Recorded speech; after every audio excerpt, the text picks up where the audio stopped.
मनुष्य जन्मापासून सर्वात प्रथम आपल्या गरजा पूर्ण करण्यासाठी धडपडतो. त्याची जर सोय झाली तर मग तो आपल्या सुखाच्या मागे पळतो. समाधान कुठे मिळेल, नंतर प्रतिष्ठा शोधतो. त्या सुखाच्या नियोजनासाठी तो संपत्ती, सत्ता आणि प्रतिष्ठा ह्याच्या मागे जातो. प्रतिष्ठाही मिळाली की मग त्याला ती टिकवण्याचा मोह होतो. कुठल्याही शिखराच्या उच्च टोकावर पोहोचल्यानंतर पलीकडच्या बाजूला पुन्हा दरी असते.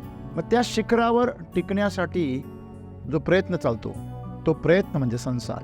शिखरावर पोहोचल्यानंतर आपल्याला कळलं पाहिजे की जे मी शोधत आहे ते इथे नाही आहे. ते कुठं आहे याचा शोध म्हणजेच अध्यात्म आहे. मी जे शोधतोय जीवनामध्ये, जो आनंद शोधतोय, जी मनाला शांती शोधतोय, ती कुठे आहे त्याचा शोध म्हणजे आध्यात्मिक प्रवास.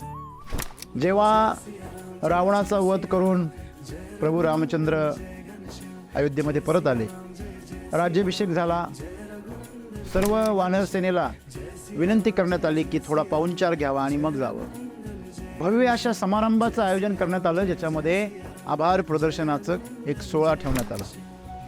तर सर्व वानर सेनेला, सेनापतींना, सर्वांना काही ना काही भेट देण्यात आली. जेव्हा वेळ हनुमानाची आली, सीतामय्यांनी तिच्या गळ्यातील जो मोत्यांचा हार होता, सर्वात मौल्यवान असा हार त्याला भेट दिला, स्वतःचा सर्वात प्रिय असं. हनुमानाने जेव्हा ते मोत्याचा हार घेतला आणि तो एक एक मणी दाताखाली दाबायला लागला, फोडायला लागला आणि फेकवायला लागला. सीतामातेला काही राहवलं नाही. तिने विचारलं की माझ्या सर्वात प्रिय अशा भेटीचा तू अपमान करतोयस. तेव्हा हनुमानाचं जे उत्तरं होती ती खूप सुंदर चिंतन करण्यासारखं. मी दाताखाली जेव्हा तो मणी चावतो तेव्हा मी शोधतो की त्याच्यामध्ये माझे प्रभू रामचंद्र आहे की नाही. ज्या ठिकाणी सीताराम प्रभू नाही आहे ती जागा आणि ज्या वस्तूमध्ये सीताराम प्रभूंचा वास नाही आहे ती वस्तू माझ्यासाठी व्यर्थ आहे. कुठे आहे तुझे सीताराम प्रभू, कुठे आहे? म्हणजे माझ्या हृदयामध्ये दाखव. असं ज्यावेळेस म्हटलं त्याने ताडकन लगेच आपले दोन्ही बोटं आपल्या छातीमध्ये खुपसले आणि छाती फाडून आतमध्ये आपले दैवत दाखवलं की सर्वात प्रिय गोष्ट तुमची जी असते ती तुमच्या आत असते, ती बाहेर कशी असू शकते. मग तुमच्या जीवनामध्ये जे जे काही आहे ते सगळं तुमच्या आतून निर्माण होतं, बाहेरून नाही. ना मार्केटमध्ये तुम्हाला आनंद आणि शांती मिळणार आहे, ना तुम्हाला जंगलात गेल्यावर शांती आणि आनंद मिळणार आहे. तो कुठे आहे? तुमच्या आत. जर तुम्ही आतमध्ये वळलात तर तुम्ही गर्दीमध्ये सुद्धा एकांतात आहात. बघा, एकांत आणि एकटेपणा शब्द वेगळा आहे, लक्षात ठेवा. एकटेपणा म्हणजे दुसऱ्यांच्या सहवासात राहण्याची इच्छा असून देखील कोणाचा सहवास न मिळणं, याला म्हणायचं एकटेपणा. आणि एकांत म्हणजे स्वतःबरोबर समाधानी आहे, आनंदात आहे.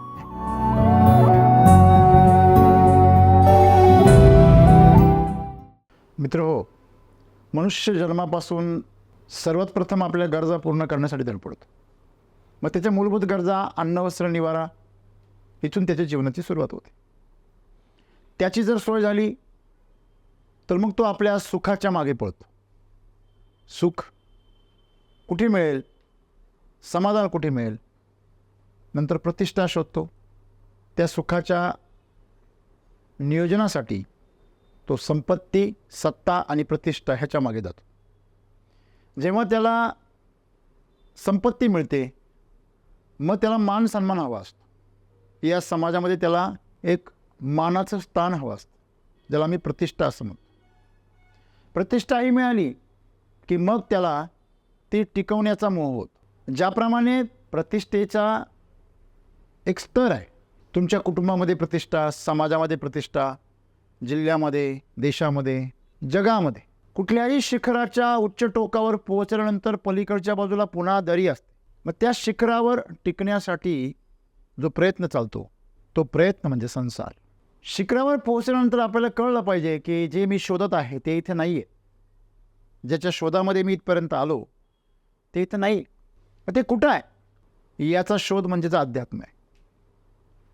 मी जे शोधतोय जीवनामध्ये, जो आनंद शोधतोय, जी मनाला शांती शोधतोय, ती कुठे आहे त्याचा शोध म्हणजे आध्यात्मिक प्रवास. एक सुंदर उदाहरण आहे रामायणामध्ये, आपण खूप वेळा ऐकले. जेव्हा रावणाचा वध करून प्रभू रामचंद्र अयोध्येमध्ये परत आले आणि राज्याभिषेक झाला. सर्व वानर सेनेला विनंती करण्यात आली की थोडा पाहुणचार घ्यावा आणि मग जावं. मग सर्व थांबले. भव्य अशा समारंभाचं आयोजन करण्यात आलं, ज्याच्यामध्ये आभार प्रदर्शनाचं एक सोहळा ठेवण्यात आला. तर सर्व वानर सेनेला, सेनापतींना, सर्वांना काही ना काही भेट देण्यात आली. जेव्हा वेळ हनुमानाची आली, तो तर परमश्रेष्ठ रामभक्त होता.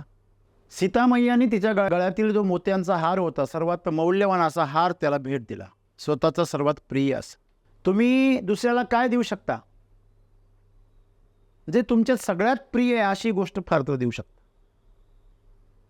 जी तुम्हाला सगळ्यात आवडती आहे. ह्याच्यापेक्षा मौल्यवान गोष्ट तुमच्यासाठी नाही, परंतु ती समोरच्यासाठी असेलच असं नाही. हनुमानाने जेव्हा ते मोत्याचा हार घेतला आणि तो एक एक मणी दाताखाली दाबायला लागला, फोडायला लागला आणि फेकवायला लागला. सीतामातेला काही राहवलं नाही. तिने विचारलं की माझ्या सर्वात प्रिय अशा भेटीचा तू अपमान करतोयस पुत्र हनुमान. तेव्हा हनुमानाचं जे उत्तरं होती ती खूप सुंदर चिंतन करण्यासारखी. मी दाताखाली जेव्हा तो मणी चावतो तेव्हा मी शोधतो की त्याच्यामध्ये माझे प्रभू रामचंद्र आहे की नाही. ज्या ठिकाणी सीताराम प्रभू नाही आहे ती जागा आणि ज्या वस्तूमध्ये सीताराम प्रभूंचा वास नाही आहे ती वस्तू माझ्यासाठी व्यर्थ आहे. मग तेव्हा चिडून वैतागून विचारलं, कुठे आहे तुझे सीताराम प्रभू, कुठे आहेत? म्हणजे माझ्या हृदयामध्ये. तर कहाणी असं सांगते की दाखव असं ज्यावेळेस म्हटलं त्याने ताडकन लगेच आपले दोन्ही बोटं आपल्या छातीमध्ये खुपसले आणि छाती फाडून आतमध्ये आपले दैवत दाखवलं. ही जी कहाणी आहे, ह्या कहाणीमध्ये जो बोध आहे तो बोध काय सांगतो की सर्वात प्रिय गोष्ट तुमची जी असते ती तुमच्या आत असते. ती बाहेर कशी असू शकते आणि बाहेरची गोष्ट तुमची प्रिय होऊच तरी कशी शकते? मग तुमच्या जीवनामध्ये जे जे काही आहे ते सगळं तुमच्या आतून निर्माण होतं, बाहेरून नाही. आपल्याला जखम होत आहे ना, आपण म्हणतो नाही डॉक्टरने मलमपट्टी केली म्हणून बरं झालं. चूक आहे. जखम आतून भरून येते. जखम भरण्याचं काम किंवा हाडं जुळवण्याचं काम कुठलंही औषध करू शकत नाही, कुठलं मेडिसिन, कुठल्या प्रकारची मलमपट्टी करू शकत नाही.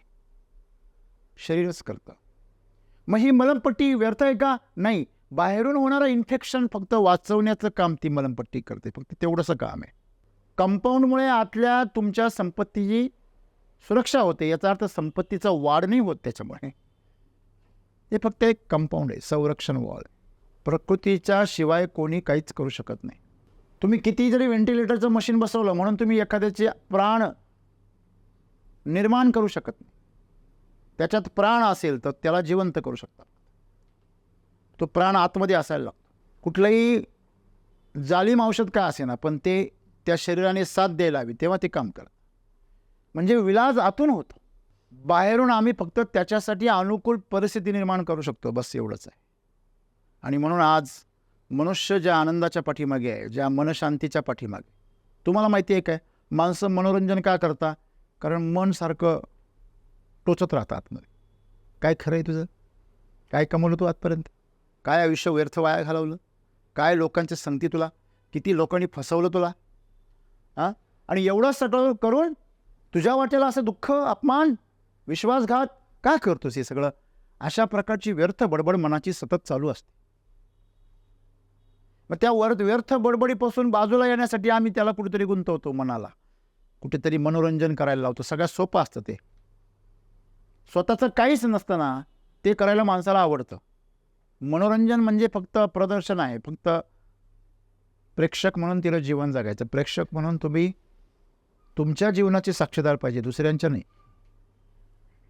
तुम्ही साक्षी बना स्वतःच्या जीवनाचा. जो प्रेक्षक बनतो ना स्वतःच्या जीवनाचा, स्वतःच्या शरीराचा, स्वतःच्या मनामध्ये काय विचार चालले, हे शरीराचे काय भाव निर्माण हो राहिले, ते काय मागणी करू राहिलं, ते कसं वागतं, मी सांगितलेली शिस्त ते ऐकतं का, हे सगळं जो त्रयस्थपणे पाहतो,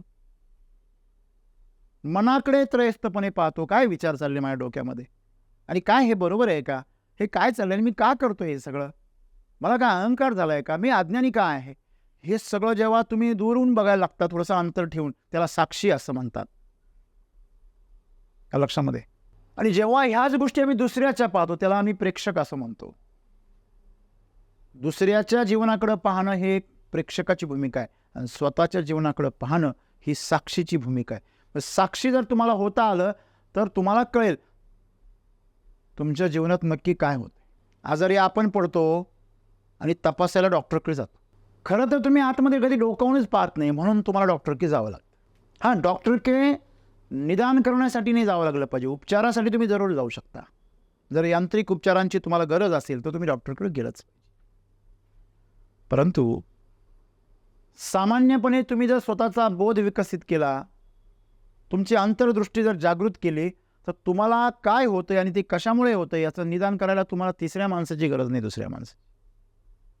मग जर शारीरिक स्तरावरती आणि मानसिक स्तरावरती जर तुम्ही स्वतःचं असं निरीक्षण करायला शिकलात, तर जीवनाचा तुमचा मार्ग सोपा होऊन जाणार आहे. तुम्हाला कळतं की आज माझा मूड खराब आहे. मग माझा मूड खराब काय आहे? किंवा माझ्या शरीरामध्ये आज स्वास्थ्य नाही आहे, काहीतरी गडबड चालू आहे. मग कुठे गडबड चालू आहे? एखाद्या स्नायूमध्ये चालू आहे, पाठीच्या मणक्यामध्ये किंवा एखाद्या हाडांमध्ये चालू आहे, की पोटामध्ये पचनेंद्रियामध्ये चालू आहे, की छातीमध्ये श्वासामध्ये, कुठे चालू आहे हे तर कळायला पाहावं. सांगण्याचं तात्पर्य असं आहे, समस्या तुमची आतमध्ये आहे, त्याला तुम्ही बाहेरून उपचार नाही करू शकत. तुम्ही सकाळी उठल्यापासून 10 वेळा लोकांना सांगा माझं डोकं दुखतंय, ते उठल्या उठल्या सांगा, तोंड असं वाकडं करा, काहीच होईल झालेलं नाही तुम्हाला. फक्त अभिनय करा, खराखुरा अभिनय करा. आणि ज्याला भेटेल ना त्याला सांगा, काय नाही रे आज जरा डोकं दुखतंय. तुम्ही 12-1 वाजता गोळी खाल्ल्याशिवाय राहत नाही. कारण विचार एवढे प्रबळ असतात की ते तसे तुम्हाला बनवतात. मग जर सद्गुरू आम्हाला सांगताय की तुम्हाला शांती हवी, आज माणसं शांतीसाठी मनोरंजन करतात, कोणी डोकं शांत राहावं म्हणून दारू पितात. हे त्याला संध्याकाळी थोडंसं दुसऱ्यांना बुलीचे इंजेक्शन देऊन देऊन स्वतःला भूल द्यायची वेळ येते. दर रविवारी अशी कट प्रॅक्टिस करणाऱ्या डॉक्टरांना पार्टी करावीच लागते, त्याशिवाय पुढचा रविवारचे तेपर्यंत टिकू शकत नाहीत. ही कथा सगळ्यांची आहे, कोणा एकाला दोष देण्यात काही मजा नाही. सगळीच मंडळी अशी असते असं नाही, परंतु जास्तीत जास्त संख्या आज अशीच आहे. सर्व चक्र हे पैशाच्या भोवती फिरते, आणि का पैसा कमवायचा हे पण माहिती नाही. असं वाटतं की मी आता शहरामध्ये राहतो, गडबडीत राहतो म्हणून मला शांती मिळत नाही आहे. मी जंगलामध्ये एखादं फार्म हाऊस घेईल, तिथे मला शांती मिळेल. हा, तिथे जाऊन सुद्धा दारूची पार्टी करतो आणि 4-5 अशाच जोडीदारांना बोलून घेतो, तामशी जोडीदारांना, जे तिथं धिंगाणा घाल हो दे धिंगाण. म्हणजे यांना शांती मिळते का नाही, पण हे जंगलाची शांती भंग करतात. यांना प्रकृतीचा सहवास मिळत नाही, पण हे प्रकृतीमध्ये जो मिळणारा सहवास आहे त्या जीवांना तो त्यांचा सहवास घालवतो, ते भ्रष्ट करून टाकतात. सद्गुरू आम्हाला तेच सांग, ना मार्केटमध्ये तुम्हाला आनंद आणि शांती मिळणार आहे, ना तुम्हाला जंगलात गेल्यावर शांती आणि आनंद मिळणार आहे. तो कुठे आहे? तुमच्या आत. जर तुम्ही आतमध्ये वळलात तर तुम्ही गर्दीमध्ये सुद्धा एकांतात आहात. बघा, एकांत आणि एकटेपणा शब्द वेगळा आहे, लक्षात ठेवा. एकटेपणा म्हणजे दुसऱ्यांच्या सहवासात राहण्याची इच्छा असून देखील कोणाचा सहवास न मिळणं, याला म्हणायचं एकटेपणा. आणि एकांत म्हणजे स्वतःबरोबर समाधानी आहे, आनंदात आहे. एका जवळच अंत झाला, दुसऱ्याची गरजच नाही. जोपर्यंत तुम्हाला, मला सांगा, एखाद्या शेतकऱ्याकडे जर स्वतःची विहीर नसेल आणि पाणी नसेल तर तो काय करतो?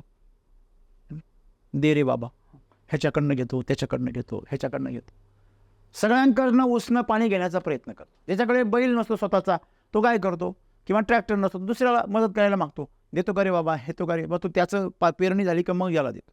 पण ज्याच्याकडे स्वतःच आहे तो इकडे तिकडे कोणाची वाट बघतो का? नाही. मग काय झालं? त्याचा एकांत झाला, त्याच्या स्वतःमध्येच ते परिपूर्ण झाला. मग ज्यावेळेस तुम्ही स्वतःमध्ये आनंदाने परिपूर्ण होता, तुम्हाला दुसऱ्याची आनंदासाठी दुसऱ्याची गरज नाही. हां, दुसरे आले तर तुम्ही तुमच्या आनंदामध्ये सहभागी करू शकता, त्यांना पण आनंदी करू शकता. म्हणजे असा एकांत फार महत्त्वाचा. तुम्ही तुमच्यामध्येच तुमचा अंत झाला पाहिजे.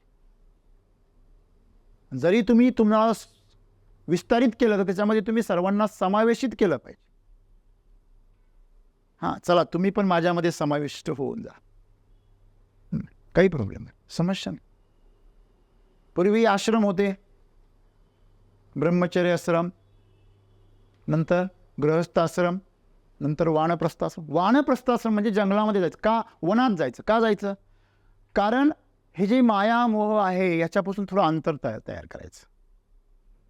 मला सांगा, जोपर्यंत तुम्ही विजेच्या खांब्याला हात लावलेला आहे तोपर्यंत तुम्हाला झटके बसतच राहणार आहे.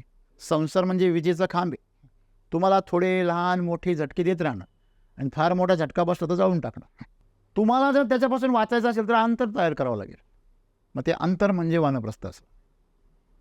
शरीराने आणि मनाने अंतर तयार करणं, सहवासापासून लांब जाणं. पूर्वीच्या काळी आषाढ महिन्यामध्ये सर्व नववधूंना माहेरी पाठवून द्यायचे महिनाभर. काय बरं कारण असेल त्या काळामध्ये? त्याच्या पाठीमागं सायंटिफिक कारण आहे. कारण आषाढ महिना हा संक्रमणशील काळ असतो. उन्हाळा संपून पावसाळ्याची नुकतीच सुरुवात होऊन सगळीकडं वातावरण बदलत असतं आणि सर्वात मोठ्या प्रमाणामध्ये रोगजंतूंची निर्मिती होत असते. आणि म्हणून नवीन नवीन लग्न झालेलं जोडपं हे फार संवेदनशील असतं. प्रकृतीच्या दृष्टीने फार जवळ असतं त्यांच्या. प्रकृती त्यांच्याद्वारे नवीन जीवांना निर्माण करते. त्याच्यामुळे प्रकृती त्यांच्या बाबतीत फार हळवी झालेली असते आणि अशा अवस्थेमध्ये कुठलं संक्रमण होऊ नये म्हणून त्यांना वेगळं केलं जातं, त्यांची शक्ती संरक्षित करण्यासाठी आणि त्यांचा बचाव करण्यासाठी. मग अशा प्रकारच्या गोष्टी आम्ही का करत होतो? कारण त्याच्या पाठीमागे सायन्स आहे. तसं वानप्रस्थाश्रम याच्या पाठीमागे विज्ञान, वेगळं करण्याच्या पाठीमागे विज्ञान आहे. तुम्ही जर सिमेंटला आणि पाण्याला जर वेगळं नाही ठेवलं तर त्याचा दगड होऊन जाणार लगेच. त्याचा दगड व्हायला पाहिजे, पण कधी? बांधकामात गेल्यावर. बाहेर झाल्यावर ते सिमेंट काही कामच नाही. मग ही समस्या आहे आमची. आमचं सर्व लक्ष, आमचं सर्व जीवन हे बाह्य केंद्रित झाल्यामुळे त्याचा बाहेरच दगड होऊन जातो. मग जिथं त्याचा उपयोग व्हायला पाहिजे तिथं त्या ऊर्जेचा, त्या वेळेचा, त्या तुमच्या भावनेंचा काही उपयोग होत नाही. तुमच्या बुद्धिमत्तेचा काही उपयोग होत नाही. खरं तर तुमची बुद्धिमत्ता असेल, तुमचे भाव असतील, तुमची ऊर्जा असेल, वेळ असेल, हे तुमच्या आतमध्ये कामी लागायला पाहिजे असं सद्गुरू म्हणतात. पण ती लागते सगळी खर्ची होते बाहेर. बाहेर जरी खर्ची झाली तर ती दुसऱ्यांच्या कल्याणासाठी झाली पाहिजे. जसं मी नेहमी सांगतो की तुम्ही जर एखाद्या पंक्तीमध्ये देवाचा भंडारा आहे, तुम्ही जर काही वाढत असाल तर तुम्हाला त्या वाढण्यामध्ये काही मोह असतो का?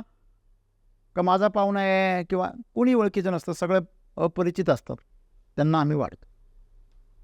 अपरिचित आहे तरी पण प्रेमाने वाढतो. कुणी घेतलं तर आनंद आहे, नाही घेतलं तरी आनंद आहे. तसं पाहुण्याने जर नाही घेतलं तर आम्हाला लगेच अपमान वाटतो. म्हणजे तुम्ही जर एखाद्या पाहुण्याला जर काही वाढायला गेला तर त्यांनी जर नाही म्हटलं तर तुम्हाला काय वाटतो? अपमान वाटतो. हे मला नाही म्हटलं, मी फुकट वाढत होतो. सांगण्याचं तात्पर्य की आम्ही जीवनामध्ये आमची ऊर्जा अशा पद्धतीने खर्च केली पाहिजे की त्याच्यामध्ये आमचा कुठल्या प्रकारचा हेतू नको. आणि हे तेव्हा शक्य आहे जेव्हा तुम्ही तुमच्या आतमध्ये शांत आणि आनंदी असाल. आणि म्हणून नेहमी वाद घालणारे आणि चिडणारी जी लोक असतात ते आतमध्ये अशांत झालेले असतात. म्हणून समोरचं काय बोलतो हे त्यांना कळत नाही, समोरचा काय प्रयत्न करतो ते पण त्यांना कळत नाही. जाळीमध्ये अडकलेलं जे माकड आहे, जे त्याला सोडवायला जातं ना, ते त्यालाच बोचकडतं. मग ती मांजर असली तर माकड असो. या लक्षामध्ये अशीच काहीशी परिस्थिती आज मानवाची. आणि म्हणून त्याच्या समस्या सोडवणाऱ्यालाच ते बोचकडतं. जो दोघांचं भांडण सोडवायला जातो ना, लोक त्याच्यावरतीच वार करतात. दोघं पण आपला आपला राग मोकळा करून मोकळे होतात आणि त्या तिसऱ्याचं मात्र त्याच्यामध्ये बरबादी होऊन जाते. लक्षामध्ये त्याचं कारण आहे की लोक शांती आणि आनंद बाहेर शोधायचा प्रयत्न करतात. आम्ही काय करतो? वैतागलो. बघा, माणसं काही माणसं घर सोडून जातात वैतागून. त्यांना असं वाटतं की समाजात गेल्यावर आम्हाला शांती मिळेल, आनंद मिळेल, आदर मिळेल, विश्वास मिळेल. पण समाज आणखीन भयंकर असतो. तो आधी वापरून घेतो. तुम्ही आंब्याला किती वेळ जवळ ठेवता? जोपर्यंत तुम्ही त्यातला रस काढत नाही. एकदा आंब्यातला रस काढला की तुम्ही आंबा साली सकट कोय फेकून देता. ती कुठं जाऊन पडली आणि तिची काय परिस्थिती झाली याचा अभ्यास तरी करता का? नाही. माणसं अशीच करता. माणसांना देखील पिकलेल्या आंब्यासारखे पाहता. कच्चा सापडला तर लोणचं करायला पाहता, पिकलेला सापडला तर रस करायला पाहता. खाटीक जेव्हा बोकडाला सांभाळतो बकऱ्यांना, तेव्हा तो काय त्याची काय तब्येतीची काळजी घेण्यासाठी नाही. त्याला माहिती याचं जरा वजन जास्त येईल, जरा पैसे जास्त होतील. आणि मित्रांनो, हीच भावना जर शेतकऱ्याची पण व्हायला लागली तर त्याच्यामध्ये खाटकामध्ये फरक काय राहील? म्हणजे भाव फार महत्त्वाचा आहे आणि तो भाव तुमचा निर्माण कधी होणार आहे? जेव्हा तुम्ही आतमध्ये डोकणार आहे. भाव कुठे आहे तुमचे? भाव बाहेर आहे का आतमध्ये आहे? आतमध्ये. मग जर तुमचा भाव आतमध्ये आहे, तर तुम्ही त्याचे जे परिणाम आहेत ते बाहेर शोधायचा परिणाम का करता? प्रयत्न का करता? आणि म्हणून सद्गुरू आम्हाला आज सांगता की तुम्ही मार्केटमध्ये काही विजय मिळवा, म्हणजे तुम्ही पद मिळवा, प्रतिष्ठा मिळवा, पैसा मिळवा, अनेक स्पर्धा जिंका, विजयी व्हा, शिखर गाठा, या मार्केट प्लेसमध्ये, या संसारामध्ये, या संसाराच्या राहटगाड्यामध्ये तुम्ही कितीही यशस्वी व्हा, तुम्हाला शांती आणि आनंद मिळणार नाही, याची कुठली खात्री नाही, मिळणारच नाही. का? कारण बजरंगबली हनुमानाला जसं कळलं की त्या मोत्यांमध्ये प्रभू श्रीरामचंद्र आणि सीता माता नाही आहे, तसं आम्हाला पण ते जेव्हा कळेल, म्हणजे कळलं तर तुमचं सौभाग्य म्हणायचं की बाबा पैशात माझा आनंद नाही आहे, या प्रॉपर्टीमध्ये माझा आनंद नाही आहे, किंवा या सत्तेमध्ये, संपत्तीमध्ये, किंवा या पदामध्ये माझा आनंद नाही, प्रतिष्ठेत माझा आनंद नाही आहे. ज्यांच्याकडं आहे हे सगळं, ते कुठे आनंदी आहे हो? बघा ना तुम्ही, राजकारणी बघा, बिझनेसमॅन बघा, कोणी पण बघा, मी यांचं फार ऑब्झर्वेशन करत असतो. आता जी शाही विवाह झाला, मी त्याच्यामध्ये ही सगळी सेलिब्रिटीज किंवा सगळे श्रीमंत लोक कशा प्रकारे बिहेव करता आणि काय करता व मी त्याचं ऑब्झर्वेशन करत होतो. परंतु मला लहान मुलांमध्ये जो बालिशपणा असतो तो त्यांच्यामध्ये तसाच तसाच दिसला. प्रत्येक हिरो त्याची जी फेवरेट स्टेप आहे ना ती करत होता त्याच्यामध्ये, आणि त्या अंबानी कुटुंबांना काय करण्याचा प्रयत्न करत होता? खुश करण्याचा प्रयत्न करत होता. तिथल्या जमलेल्या सेलिब्रिटीजना किंवा त्या श्रीमंत लोकांना आकर्षित करण्याचा प्रयत्न करत. मला सांगा, आयुष्याच्या उतार वयाला तुम्ही लागली तरी तुम्ही अजून 16च्या 17च्या वयातले स्टेप जर करत असाल, हा बालिशपणा नाही मग काय? आणि म्हणून तुम्ही जो आनंद, जी प्रतिष्ठा बाहेर शोधण्याचा प्रयत्न करता, ते बाहेर नाही आहे, ते तुमच्या आत आहे. बाहेरचे तुम्हाला हा आनंद देऊच शकत नाही. हां, त्याचं प्रतिबिंब देऊ शकतं, ज्याला आम्ही सुख असं म्हणतो, जे आम्हाला थोडा वेळ खाजवतं, बरं वाटतं, पण त्याची जर जास्त अतिरेक केला तर ती जखम होते. सद्गुरू आम्हाला ज्या पद्धतीनं, ज्या मायेने, ज्या करुणेने आम्हाला हे सगळं सांगता, तेवढ्या जागरूकपणे आम्ही ते स्वीकारलं तर आमचं जीवन खरोखर बदलून जाईल. आणि म्हणून आम्ही आजपासून बाहेरच्या मार्केटमध्ये काय स्वतःचा विजय गाजवायचा नाही का? गाजवा ना, गाजवायला काही हरकत नाही आहे, पण तुमच्या आनंदासाठी आणि शांतीसाठी नका त्याचा अपेक्षा करू. तो पुरुषार्थ आहे, फार तर ठीक आहे. परंतु जर तुम्ही तुमची शांती, मनाची शांती जर एखाद्या नशेमध्ये शोधत असाल, एखाद्या मनोरंजनाच्या गोष्टीमध्ये शोधत असाल, हां ठीक आहे, हे गाणं ऐकलं की मला फार बरं वाटतं, हां शांत वाटतं, किती दिवस कुबड्या घेणार आहात तुम्ही? तुम्ही त्या गाण्यामध्ये निश्चित रमू शकता, परंतु गाणं बंद झालं की तुमची चिडचिड होते, हे चुकीचं आहे. म्हणजे तुम्ही गुलाम झाले, तुमची जी शांती आहे त्या गाण्याची गुलाम झाली, किंवा विशिष्ट ठिकाणाची. मी बरेच दिवस झाले त्या ठिकाणी गेलोच नाही, बरेच दिवस झाले तो माणूसच मला भेटला नाही, माझा सगळ्यात आवडता. ह्या ज्या गोष्टी आहे, ह्या गोष्टींमुळे तुम्ही गुलाम बनता आणि तुमचे जे आनंद आहे, शांती आहे, ती दुसऱ्यावर अवलंबून राहते. आणि ती खरी आनंदी जे दुसऱ्यावर अवलंबून आहे ते सत्य असूच शकत नाही. मला सांगा, काल होतं किंवा काल नव्हतं, आज आहे आणि उद्या पण नसणार आहे, याला तुम्ही सत्य म्हणू शकता का? आम्ही सत्य कशाला म्हणतो? जे त्रीन कालामध्ये आबाधित राहतं, जे कालही होतं, आजही आहे आणि उद्याही राहणार आहे. असं काय? हा पंखा कदाचित म्हणण्यापेक्षा तयार करण्यापूर्वी नव्हताच, तो आता आहे, आणि जेव्हा तो 10-5 वर्षांनी बंगारमध्ये जाईल तेव्हा तो नसणार आहे. परंतु त्याच्याबरोबर जी फिरते ती हवा कायम असणार आहे, त्याच्यामध्ये जी ऊर्जा आहे ती कायम असणार आहे. ती पूर्वी होती, आजही आहे, उद्याही असणार आहे, कुठल्या ना कुठल्या रूपामध्ये असणार. जोपर्यंत हे विश्व आहे तोपर्यंत असणार आहे. मग सत्य काय? पंचमहाभूत सत्य आहे. हे शरीर झूट आहे, मातीपासून बनवलेला पुतळा झूट आहे, कारण त्याची परत काय होणार आहे? माती होणार आहे. मग कुंभार त्याच्याकडे माती म्हणूनच पाहतो, कुंभार मडकं म्हणून पाहत नाही. त्याला असं येतं लोकांनी कौतुक केल्यावर, पण अरे हे मडकं लय भारी झालं, तो म्हणतो मातीच होणार आहे काही दिवसांनी. महाकुंभार म्हणजे कोण? संत मंडळी. म्हणजे जोपर्यंत तुम्हाला कळत नाही की तुमच्या शाश्वत सत्यापर्यंत तुम्हाला पोहोचायचं असेल तर ते तुमच्या आतमध्ये आहे. आणि तुमच्या आतमध्ये जर एकदा आनंद निर्माण झाला तर तो आनंद कोणी हिरावून घेऊ शकत नाही. तुमच्या अंतःकरणात शांती निर्माण झाली तर त्याला कोणी अशांत करू शकत नाही. कोणीतरी मला म्हणेल, अरे तू चांगला आहे बरं का, हां तू फार सुंदर दिसतो, हां तू फार जो सज्जन आहेस, आणि मग मला जर मनशांती मिळत असेल तर ही फुंकर आहे, स्टिम्युलेशन आहे. मग तुम्ही ती एखादे नशीले पदार्थ घेऊन जी उत्तेजना आणता आणि दुसऱ्याच्या प्रशंसेमुळे तुम्हाला उत्तेजना येते, याच्यामध्ये काही फरक नाही आहे. मौलिक अर्थाने उत्तेजना देणारी प्रत्येक गोष्ट ही नशाच आहे,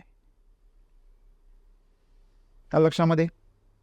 आणि म्हणून जी गोष्ट तुम्हाला परावलंबी बनवते ती गोष्ट सत्य असू शकत नाही, तुम्हाला तुमच्या खऱ्या आनंदापर्यंत नेऊ शकत नाही. प्रवासामध्ये वापरलेलं साधनसुद्धा शेवटी आम्हाला सोडून द्यावं लागतं. मग ते विमान असो, कार असो, नाही तर जहाज असो, किंवा शिडी असो एखादी. आणि ते सोडण्याची क्षमता तुमच्या जोपर्यंत येत नाही तोपर्यंत तुम्ही हा जो शांतीचा आणि आनंदाचा जो मुक्त अनुभव आहे तो घेऊ शकत नाही. आणि म्हणून सद्गुरू आम्हाला सांगता की रहस्य आहे हे तुमच्या आतमध्ये आहे, शांती तुमच्या आतमध्ये आहे. जर आता तुम्हाला दिसत नसेल तर त्यासाठी तो योगा करा. आणि म्हणून तुमच्या आतली शांती आणि तुमच्या आत असलेला सदानंद तुम्ही शोधा, स्वतंत्र व्हाल आणि परमानंदाच्या दिशेने प्रवास करा. धन्यवाद.